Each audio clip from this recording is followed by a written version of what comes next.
Hello, friends, and welcome to Sleep Tight Stories. I'd like to say hello to Soren from New York, who is 5, her sister Judith, who is 3, and their dog Bronson. Hello to Harley. Hello to James and Arabella from San Francisco. Hello to Brielle, who is 6 and lives in Madison, Wisconsin. Hello to Sabine from New Jersey, and hello to Joden and Farron and their puppy Otzi from Vancouver Island in the Cowichan Valley. I'd like to say happy belated birthday to Jackson from San Francisco, who turned 10 on March 22nd. Happy belated birthday to Lila May, who turned 6 on March 23rd. Dad and Mom love you very much. Happy belated birthday to Eva Luna Delgado from Ellensbury, Washington, who turned 7 on March 25th.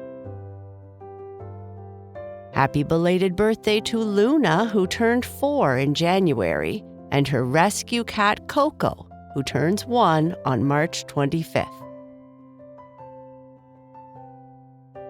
Happy belated birthday to Harvey from Taichung, who had a birthday on March 26th.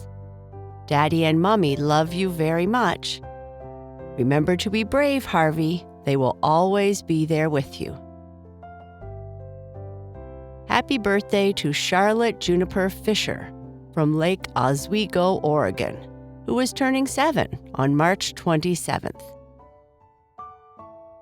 Happy birthday to Noah from Bangalore, India, who likes Cuphead and is turning 8 on March 27th. Your family loves you. Happy birthday to Nisha from Whitehorse, Yukon, who has a birthday March 27th. Happy birthday to Sarah Kaiser from Perth in Western Australia, who was turning 6 on March 28th. Happy birthday to Riley, who is turning 5 on March 28th. Mommy is so proud of you and loves cuddling up every night for Sleep Tight Stories. Happy birthday to Katie E. from Houston, who is turning 7 on March 30th. Happy birthday to Cullen from Wellington, New Zealand, who is turning 9 on March 31st. Happy birthday to Cleo from Sweden, who is turning 4 on March 31st. Mommy and Daddy love you very much. Happy birthday to Violet Rowan, who is turning 4 on April 1st. With so much love from Mama, Dada, and Sylvie. And happy birthday to Aryav Chaba, who is turning 7 on April 2nd. Happy birthday to you all. I hope you have a wonderful day. Shoutouts and birthday wishes are one way we give thanks to our supporters. If you would like to support us and receive more bedtime entertainment like this, please visit our support page at sleeptightstories.org/support. Thank you. Have you ever moved to a new place? Were you excited to move, or did you feel like it was the last thing in the world you wanted to do? Coco in our story does not want to move away from her home, her friends, and the place she has lived forever, to this place where everyone lives in igloos and skates to work. Coco is excited about only one thing, and that is flying on an airplane. When Coco lands, she sees that things are not quite as she expected, but there are still some surprises for her. Coco moves to Canada. Today was moving day, the day that Coco left the place she had called home for all of her life. She wasn't too happy about leaving and argued and begged her parents to not move to this far-off place where everyone lived in igloos and skated to work. Why couldn't we stay where it was warm all year round and continue to live in our big house? Coco didn't want to live in an igloo and couldn't skate. How would she survive? Her parents never listened, even when she said she would miss her friends and teachers. They simply said that she would make new friends and have new teachers. That was easy for them to say. They were already grown up, and life was easy for them now. Even traveling to this far-off place was difficult. Coco was only allowed to take one stuffed friend with her on the plane. The rest, along with her Legos, books, art supplies, and just about everything of value to her, had to be shipped separately. What a terrible decision. It took Coco 2 weeks to choose which friend she would take with her on the plane. A little gray rabbit named Flopsy. She chose Flopsy because she thought she would be too scared to be stuck in a dark box for a really long trip. Though she wouldn't admit it to her parents, she was excited about one part of her move. In a few hours, she would get to ride on a large airplane for the first time in her life. She used to spend a lot of time lying in the grass watching the planes fly over her head, wondering where the people in them were going. Now she would have her chance. If only it was a return flight. She suggested that to her parents too, but they said no again. No was her parents' favorite word. Coco had the window seat and watched as the plane noisily took off and rose high in the sky. Looking down, Coco could see her favorite park, the museum her class often visited, and all the messy buildings that made up the place she still wanted to call home. This high up in the sky, everything looked like little toys. But as cool as the experience was, Coco couldn't stop feeling a little sad about leaving. The flight was going to be over 12 hours long. So after Coco and her parents had something to eat, Coco, exhausted from all the excitement, fell asleep until she was woken to eat breakfast. This wasn't too bad, she thought, being served food, then sleeping, and then being served food again.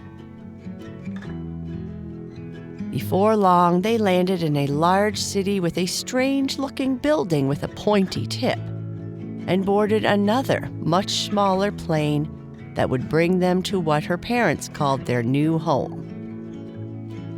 This flight wasn't nearly as exciting, as there was no food, and her friend Flopsy was feeling kind of hungry.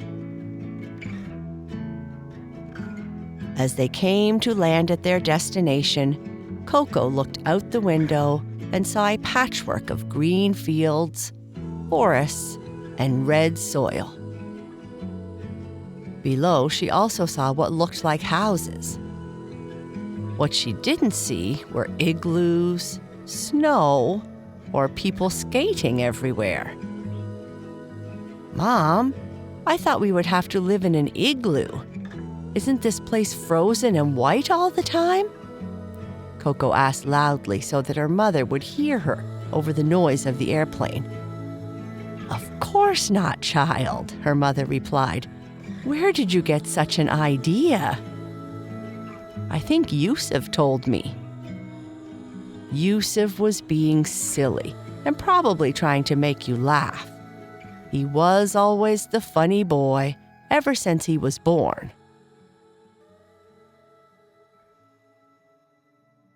Coco moved into her new home, which looked a bit strange to her being made of wood, but she took comfort in the fact that at least it wasn't made of ice. It wasn't easy, but eventually, Coco adjusted to the cool air, the strange habits of the locals, and the new rules she had to follow. She had a hard time always having to wait at a crosswalk. At home, she could cross the street wherever she liked. She started school and thought her teachers were nice, and her classmates were friendly. She was surprised at how different everyone looked. Everyone seemed to come from strange, faraway places. One classmate even came from a strange-sounding country called Muscush. Coco was a little shy and hadn't made any friends yet. One morning, something peculiar happened. Coco was at the front door of their house, which had a window that allowed her to look out onto their front step and walkway and the neighborhood beyond. It was time for her to walk to school, but she was a bit afraid. White stuff had started falling from the sky, and it had blanketed the whole neighborhood. The houses were covered in white. The sidewalks, the front yard, and especially the front step of their home. "Mom! Mom! Some kind of ash is falling from the sky!" Coco yelled from the front door. Her mother came quickly from the kitchen to have a look. "Oh, Coco, this is snow. You know this. It's the first snow of the season, and it looks beautiful. Put on your new coat. It's time for you to go to school. Don't forget to stop and cross at the crosswalk," her mother said as she returned to the kitchen. Coco put on her coat but stood at the door a little longer, her eyes wide as she looked at the falling snow. She was hesitating, unsure about what would happen when she went out and stepped on the rising amount of snow on their front step. Would the snow make a sound? Or would it be so cold that her feet would freeze? Would she slip and fall and hit her head? "Don't just stand there. Go outside and go to school," her mother yelled from the kitchen. Coco opened the door and decided to jump out onto the step, which she did, and the snow blew away when she jumped. It was like the flowers her mother liked when she ran through a field of them, and their white seeds flew in the wind. Standing there on the front step, she got a chill as the outside air was much colder than the day before. But the sight of the snow covering everything in sight made her forget about the cold. Coco was amazed at the soft and powdery sensation underfoot as she took more and more jumps in the snow. She giggled as she jumped and jumped, sending snow flying in all directions. "Wow," she said out loud, "it's not slippery at all. It looks, feels, and tastes great." Coco couldn't resist as she jumped to school, sticking her tongue out to have a taste. Maybe moving here isn't so bad after all, she thought. The white snow looks so clean and pretty. That day at school, she found it hard not to stare out the window at all the snow falling on the ground. The teachers were kind and only told her to pay attention 5 times. After school, she walked home alone, feeling less excited about all the white around her, as the air had gotten much colder throughout the day. She still hadn't seen anyone skating around town. People pretty much moved around like they always did, just with bigger coats and heavy boots. Brrr, it is so cold here, she thought. Sure, the snow is beautiful, but I don't know if I can handle such bitter cold." So she started walking even faster, and then faster again. If her boots weren't so heavy, she might have run. Coco was in a hurry to get home, where she knew it would be much warmer. Unlike where she came from, houses here had heaters, and her mother always had the house super warm. As she was walking quickly and with her house almost in sight, Coco hit an icy spot on the sidewalk, slipped, and flew up in the air, landing on her bum. "Ouch!" she yelled. "Stupid snow, stupid cold, stupid ice. I don't like it here anymore. I want to go back to my real home." Coco wasn't hurt. It happened so quickly that it scared her. And sometimes being scared makes people get angry. She got up, brushed the snow off her new winter jacket, and slowly continued down the street toward her house. She took really small steps, thinking that might help her to not slip again. "Maybe after I tell my mother I fell, we can finally return to my real home, where I have friends and had fun and didn't fall on silly ice, and where it wasn't so cold that I might freeze," Coco mumbled to herself. She sighed. She knew her father and mother would disagree no matter what she said. They loved the snow, and because they were old, they didn't have to worry about all the things that she did. Coco finally arrived at the walkway leading to her house. Even though she found it cold, she continued walking the last little bit as slowly as possible. She didn't want to fall again. As she was going down her walkway and about to go into the house, she heard someone call her name. "Coco! Hey, Coco!" It was one of the boys from her class. He was with a bunch of other kids she recognized from her school across the street, and they were building something in the snow. Coco waved and quietly said hello. "Why don't you come over and play with us? It's super fun, and we could use your help to build our fort." Coco was a little shy and hesitated, and hesitated, and hesitated. She saw her mother at the door waving her off with her hands and mouthing the words, "Go, child, go!" Coco looked at Samuel and quietly said, "Okay, I'll be right there." She walked over and Samuel introduced her to all the kids. "Is this an igloo you are trying to build?" Coco asked. "Something like that, I guess," Bob, one of the other kids, replied. "We need to build a fort so we can be ready when the other kids from up the street walk by." "Ready for what?" Coco asked. "Well, ready for the snowball fight, of course. We do this every year, and we haven't won yet. But now that we have you, maybe we have a chance," Samuel said. "Me? But I don't know how to make igloos or forts," Coco replied. "In class, I remember you sharing how you used to make houses with your friends where you came from. This is the same, but with snow. And besides, when it comes to snowball fights, there is always strength in numbers," Samuel said. For the next hour and each afternoon afterwards, Coco helped Samuel and the other kids make the best fort they had ever made. She soon forgot all about the cold, snow, and how she had slipped and fell. They didn't win any snowball fights, but they had a lot of fun, and Coco found new friends in the new place she now called home. She never forgot where she came from, but she was happier than she had thought she ever would be.